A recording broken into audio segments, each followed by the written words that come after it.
First contact and warning. The observation vessel Eternal Scale drifted silently at the edge of an unremarkable solar system, its advanced cloaking systems rendering it invisible to the primitive scanning technologies of the third planet.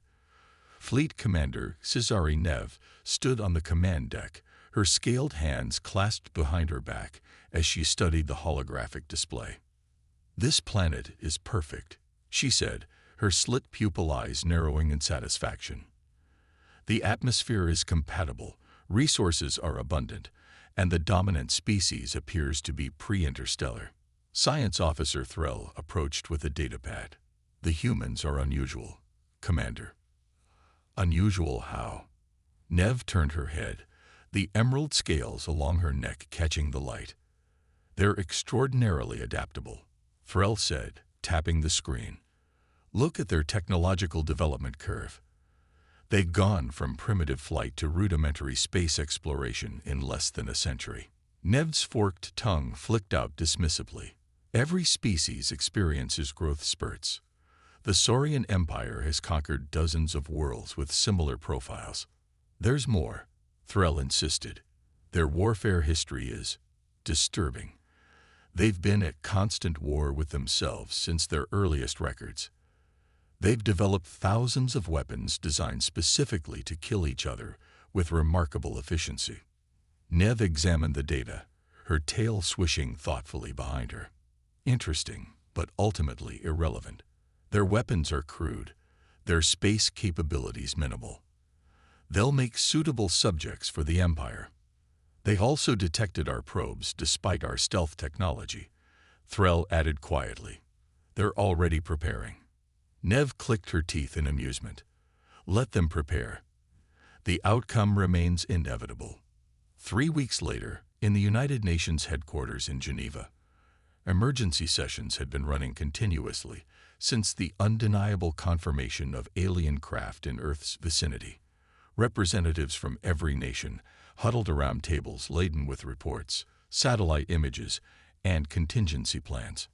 Admiral Helena Voss, recently appointed commander of Earth's hastily assembled Unified Defense Force, stood before the Security Council.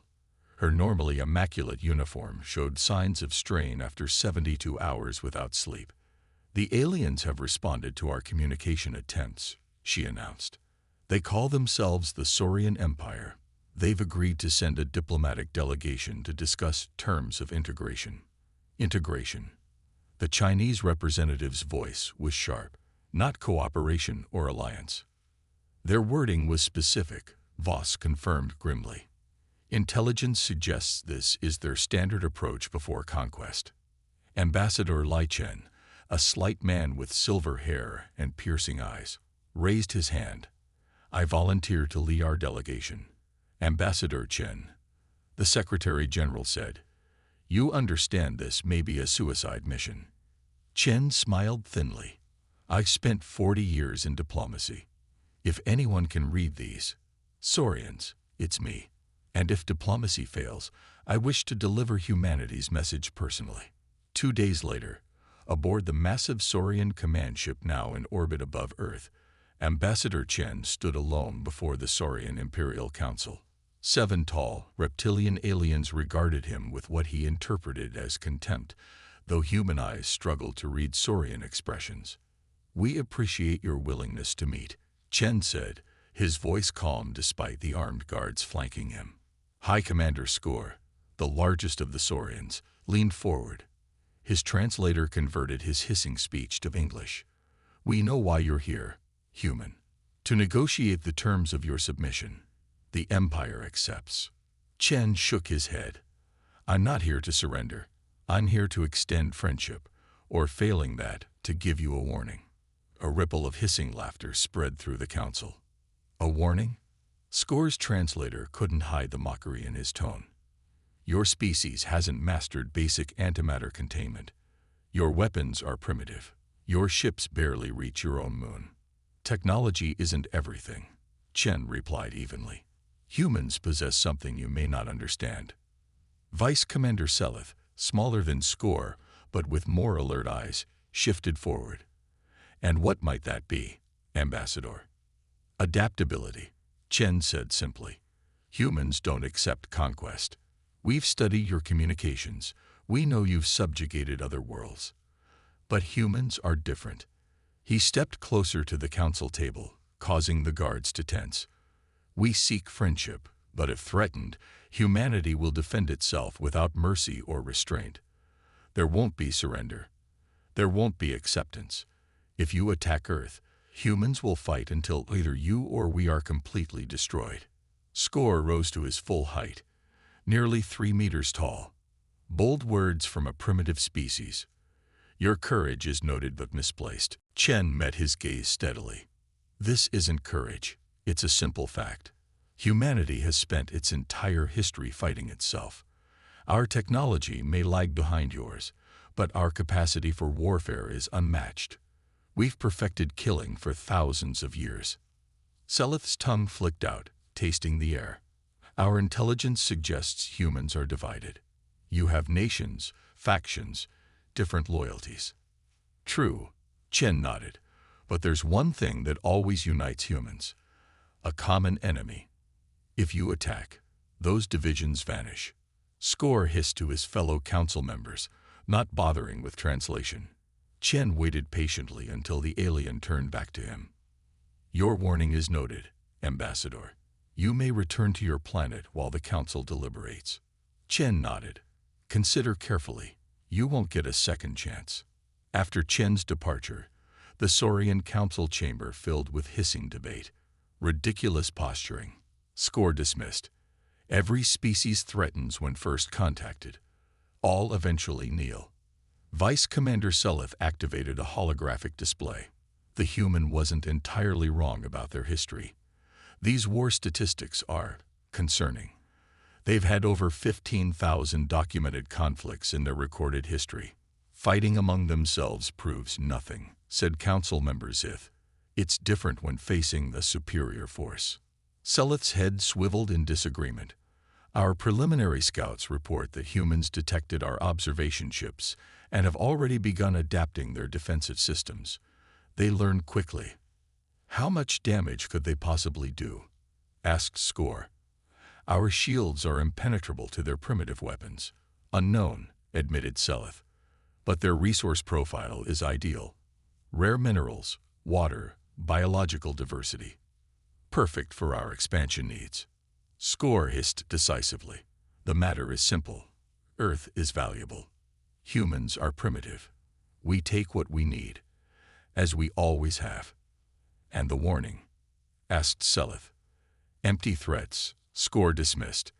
Prepare the invasion fleet. We'll start with their major population centers. Standard conquest protocol. I recommend caution, Selith insisted. Perhaps a limited first engagement. Your concerns are noted, Vice Commander. Score interrupted. But the Council has decided. Earth will be ours within 2 standard cycles, as every other world has been. These humans will learn to serve the Empire, or they will perish. From his shuttle returning to Earth, Ambassador Chen watched the massive Saurian command vessel through the viewport. His aide, Major Sarah Lopes, waited anxiously for his report. Did they listen? Lopes asked. Chen shook his head. No, I saw it in their eyes, or whatever those cold things are. They've conquered too easily for too long. They think we're just another primitive species to subjugate. What happens now, sir? Chen turned away from the viewport. Now we prepare. Send the activation code to all nations. Thermopylae. Lopez swallowed hard. The Scorched Earth Protocol. Are you certain? I am. Chen's face was grim. They believe we're primitive because our technology isn't as advanced. But they don't understand what humans are capable of when threatened. They think this is going to be a conquest. His eyes hardened. We're going to show them it's an extinction event. Theirs. As the Saurian fleet approached Earth, military installations worldwide began powering up. Underground bunkers sealed. Weapon systems designed in secret, anticipating this very day, came online. Humanity had spent its history fighting itself, But now those skills would be turned outward against an enemy that had fatally underestimated what humans could do when pushed to the edge. The Saurians would learn too late that their easy conquests had come to an end. They had ignored humanity's warning. Now they would face the consequences. A species that had perfected the art of war for millennia, with nowhere to direct that terrible skill but against those who threatened their world. The human hunt was about to begin. The Saurian invasion began at dawn, striking multiple continents simultaneously.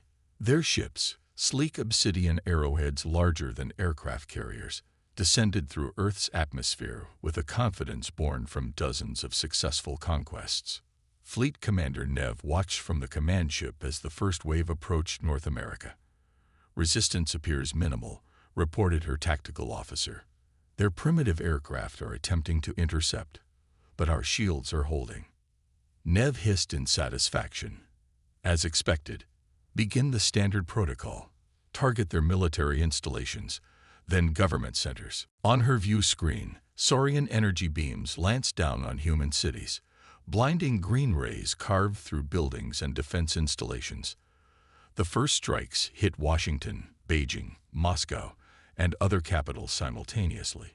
Smoke billowed into the morning sky as emergency sirens wailed.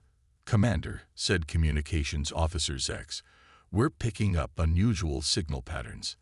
The humans are coordinating globally using frequencies we didn't detect in our initial scans." Nev dismissed this with a flick of her tail. Irrelevant. No primitive communication system can help them now. In an underground bunker beneath the Rocky Mountains, General Miguel Santos watched the attack unfold on multiple screens. The room buzzed with controlled urgency as military officers from 20 nations coordinated Earth's response. "Status report," Santos demanded, his face calm despite the crisis. Colonel Fatima Rahman, head of tactical analysis, pointed to a global map showing red dots where Saurian ships attacked. "They're following a predictable pattern, General. Taking out what they think are our command centers first. Good thing we evacuated those 3 days ago." "Are the decoys working?" Santos asked. Rahman nodded. "The enemy is wasting firepower on empty buildings and dummy installations. Meanwhile, our real defense systems remain hidden." Santos turned to a scientist in a rumpled lab coat. "Dr. Patel, what have you learned about their technology?" Dr. Anya Patel tapped her tablet, bringing up scans of the alien ships. "Their shields block our conventional weapons, but we've identified a potential weakness. They operate on a frequency that might be vulnerable to our experimental EMP devices, and their ground troops." She paused, consulting her data. "Still analyzing, but preliminary data suggests they struggle in our gravity and atmosphere. They're stronger than us, but slower, and they rely heavily on their technological advantage." Santos nodded. "Then we take that advantage away." He pressed a button on the communications panel. "This is General Santos to all resistance cells. Implement Operation Trojan Horse. I repeat, Operation Trojan Horse is now active." Throughout the world, as Saurian troops began landing in what they thought were strategic locations, they found abandoned cities and military bases. The real human forces had gone to ground, watching, waiting, and preparing to show the invaders exactly why Ambassador Chen's warning should have been heeded. The hunt was about to begin. The hunt begins. 2 weeks into what was supposed to be a 2-day conquest, Fleet Commander Nev faced the unthinkable. A status report showing significant losses. Her scales had dulled from stress as she addressed the Saurian High Council via holographic link. "The humans are not responding as expected," she admitted, her voice lacking its usual confidence. "They abandoned their major cities before we attacked. Our forces now face coordinated guerrilla resistance on all continents." High Commander Score's hologram flickered with impatience. "Explain your failure, Commander. These are primitives with inferior weapons." "They're adapting faster than any species we've encountered," Nev said. "They've modified their weapons to partially penetrate our shields, and they're capturing our technology, learning from each piece of equipment." Vice Commander Seleth leaned forward in the hologram. "Casualties?" Nev hesitated. We've lost 23 ships and over 2,000 ground troops. Silence fell over the council. No previous conquest had cost more than 2 ships. How is this possible? Demanded Score. The humans fight differently, Nev struggled to explain. They don't follow conventional warfare doctrines. They use misdirection, traps, suicide tactics. They sacrifice themselves willingly to take down even a single Saurian soldier. Seleth's eyes narrowed. The ambassador warned us. They're still primitives, Score insisted. Send in the second wave. Double the force. Break their will. As the transmission ended, Nev turned to her tactical display. A new alert flashed. Humans had breached another landing zone, capturing Saurian technology and disappearing before reinforcements arrived. Captain Layla Kwan wiped sweat from her brow as her team secured the alien craft. They worked with practiced efficiency in the Indonesian jungle heat, disabling tracking devices and preparing the captured Saurian shuttle for transport. 20 minutes, people, Kwan called out. Then their friends come looking. Lieutenant Dmitry Volkov approached with a tablet. Captain, the tech team has extracted their navigation systems intact. This is the prize we've been looking for. Kwan nodded. Get it to Dr. Patel immediately. This might be our window into their entire fleet movement. A soldier called from the ship's entrance. Captain, we've got 2 live ones inside. Crew members. Kwan's expression hardened. Secure them for transport. No unnecessary roughness, but no chances either. These are our first live specimens. Intelligence will want them intact. As her team worked, Kwan keyed her secure radio. Phoenix to nest. Package secured with bonus items. Extraction required. General Santos's voice came through clearly. Good work, Phoenix. Get our new toys home safely. The engineers are waiting. 1 month into what was supposed to be a swift conquest, the Saurians faced a shocking reality. Humans weren't surrendering. They were learning, adapting, and fighting back with increasing effectiveness. In her private quarters, Vice Commander Seleth reviewed footage of human combat tactics. She watched with growing unease as human soldiers employed captured Saurian weapons with modifications that made them more lethal. One video showed humans in makeshift armor storming a Saurian position, using simple electromagnetic pulses to disrupt Saurian targeting systems. Seleth began recording her observations in a personal log, something she had never felt necessary in previous conquests. The humans display unique characteristics, she dictated. They form empathetic bonds with other species. Even the animal life on their planet is sometimes used in their resistance efforts. They show remarkable creativity under pressure, converting everyday items into weapons. She paused the footage on an image of a human banner captured from a resistance base. It displayed a simple message in multiple languages. Remember Earth. No mercy for invaders. I believe, Seleth continued hesitantly, that High Commander Score has critically misjudged this species. Their technology may be inferior, but their adaptability and determination compensate significantly. The ambassador's warning should have been heeded. 3 months into the invasion, humanity revealed its first major surprise. What began as a routine attack on a Saurian landing zone in the Sahara turned into a devastating trap. As Saurian troops moved in, the sand beneath them suddenly erupted in a coordinated series of explosions, unlike anything in their combat experience. From her command ship, Nev watched in horror as human aircraft, now modified with elements of Saurian technology, swarmed her forces. The crude hybrids shouldn't have been possible so quickly, yet there they were, firing weapons that partially penetrated Saurian shields. All units retreat, Nev ordered, her voice losing its usual calm. Defensive Formation Delta. Her communications officer turned toward her. Commander, we're receiving thousands of small transmissions from the surface directed at our ships. What transmissions? Block them. We can't, Commander. There. The officer never finished his sentence. Throughout the Saurian fleet, navigation systems suddenly failed. Ships veered wildly, some colliding with each other. The humans had created a virus specifically designed for Saurian computer systems, using the technology they'd captured and studied. As alarms blared across her command deck, Nev faced the grim truth. This wasn't going to be a conquest. It had become a war, one that the mighty Saurian Empire might not win. On Earth, General Santos watched the chaos in the sky with grim satisfaction. "Send the message to all Saurian frequencies," he ordered. Across all Saurian communication channels, a simple message appeared in their own language. "You were warned. Now we hunt." The humans had learned, adapted, and now they would pursue. 6 months after the Saurian invasion began, Earth had transformed. Cities once filled with civilian life now housed military operations and manufacturing centers. Factories that once made cars now produced weapons. Laboratories that once researched cures for diseases now studied alien biology, searching for weaknesses. Fleet Commander Nev was dead, her ship destroyed during a daring human raid 3 weeks earlier. Vice Commander Selith, now promoted to lead the invasion force, stood before a holographic map showing Saurian positions around Earth. The map had far too much red on it, territory lost to human counterattacks.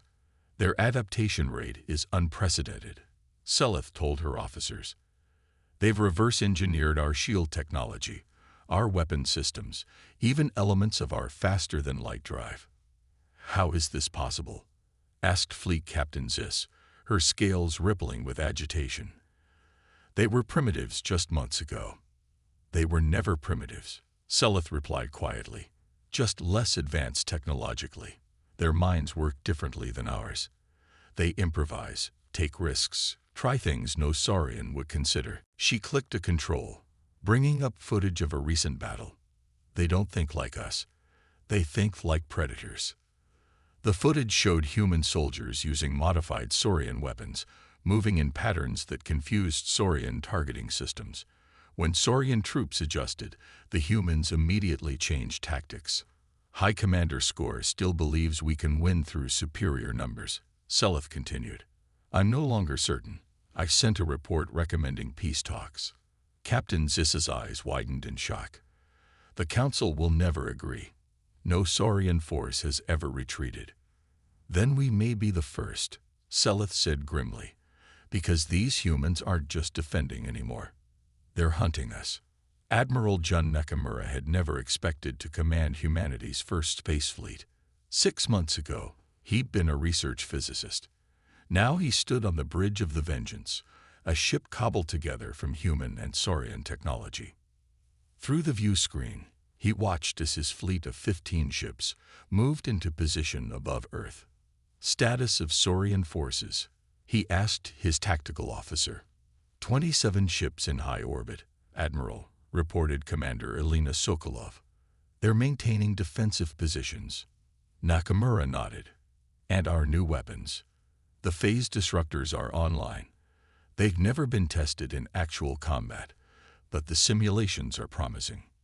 Nakamura studied the display showing the much larger Saurian fleet. The aliens still had superior numbers and technology, but they'd grown cautious after months of surprising defeats. They no longer attacked aggressively, preferring to hold position and launch occasional strikes. "They don't understand what's happening," Nakamura said softly. "Sir," Sokolov looked at him questioningly.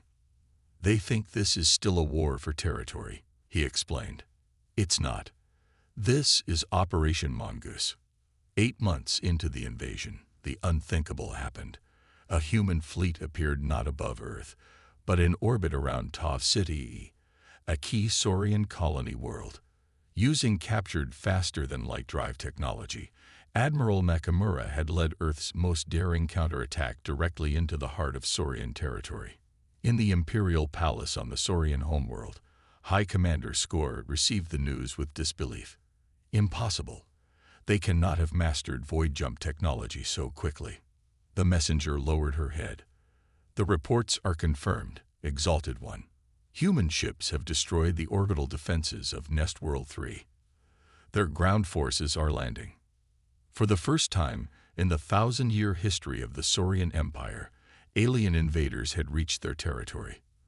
The hunters had become the hunted. Vice Commander Seleth, recalled from Earth to address the crisis, entered the council chamber to find chaos. The normally disciplined Saurian leadership hissed in panicked debate. Silence. Skor commanded, his scales flaring with rage. How did this happen, Seleth? You were tasked with subduing these creatures. I warned you, Seleth replied calmly. I told you they were different. I recommended peace talks months ago. And now? Now it may be too late, Seleth said. The humans have been monitoring our communications.